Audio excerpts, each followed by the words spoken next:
Hey, 4 a.m. club. You know I couldn't stay away forever. You know I can't stay away forever. I got something else we need to talk about. You've been hearing me say for weeks that this is a divine feminine movement, a divine feminine timeline. And you've also heard me say that that doesn't mean it's a gender binary that only cisgendered women get to be on this timeline, get to be leading. It's not about that. It's about so much more. Because this definitely isn't exclusive to the divine feminine either. This is a bigger movement. This movement is about people of color, indigenous cultures, LGBTQI+. This is about the spectrum of humanity that has been oppressed, that has been marginalized, that has not been protected, that is not allowed a voice, that is not allowed a seat at the table.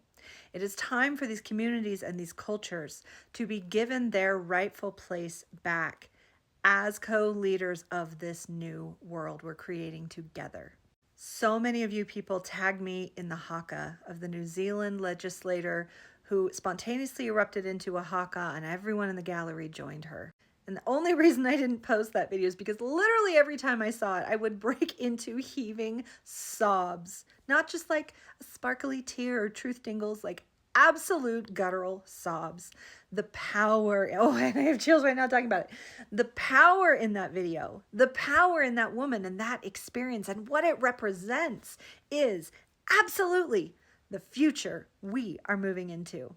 And not just moving into, it's the future we have created and we are creating right now. That's why I said in video 1 that this movement is so much bigger than the individual candidates. This movement will go on no matter what happens politically because it is so big and has so much momentum and so much power that it cannot be stopped. And in addition, I also said that this apparent chaos is purposeful because it is waking people up, and not just those who need to see the truth, but those who have been seeing the truth and are sick of this bullshit and are rising up in power.